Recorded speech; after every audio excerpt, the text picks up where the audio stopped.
नमस्कार, सगळ्यांचं स्वागत आहे. लाडक्या बहिणीसाठी मुख्यमंत्री लाडकी बहीण योजना, ज्याच्यामध्ये तुम्हाला प्रत्येक महिन्याला पैसे मिळणार आहे. या योजनेसाठी कोणकोणते कागदपत्र पाहिजेत, अन्यथा हे जर कागदपत्र नसले तर तुमचा जो फॉर्म आहे रिजेक्ट होऊ शकतो, त्याची आपण माहिती पाहणार आहे. त्यामुळे हा रील तुम्ही काय करायचं आहे, सेव्ह करायचा आहे आणि तुमच्या सगळ्या बहिणीला पाठवायचं आहे. लक्षात ठेवा, सगळ्यात अगोदर तुमच्या पाहिजे आधार कार्ड पाहिजे, नंतर तुमचा रहिवासी पुरावा, मात्र आधार कार्ड आणि बँक जे आहे त्याला लिंक पाहिजे. नंतर तुमचं कुटुंबाचं उत्पन्नाचं प्रमाणपत्र, ज्याला आपण इन्कम सर्टिफिकेट म्हणतो. रहिवासी पुराव्यामध्ये तुमचं डोमिसाईल किंवा राशन कार्ड, वोटर आयडी काही चालेल.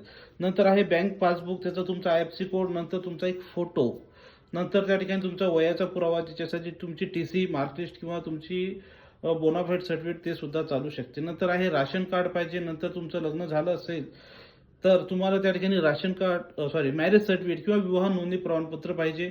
नंतर तुमच्याकडे डिक्लेरेशन म्हणजे घोषणा हमीपत्र, की तुम्ही सेल्फ डिक्लेरेशन तुमचं पाहिजे, बाकी काही असं नाही. तुमच्यासाठी KYC साठी तुमचा मोबाईल नंबर OTP ज्याच्यावर आला पाहिजे असा चालू असला पाहिजे. बस एवढे जर कागदपत्र असेल तुम्ही फॉर्म भरू शकता आणि या लाडक्या बहीण योजनेचा 2026 मध्ये फायदा घेऊ शकता. तर हा रील लाईक करायचा आहे आणि तुम्हाला कोणत्या प्रकारचा व्हिडिओ पाहिजे तुम्ही कमेंट करायचे, मी त्या प्रकारचा व्हिडिओ तुम्हाला नक्की बनवून देईन. थँक्यू.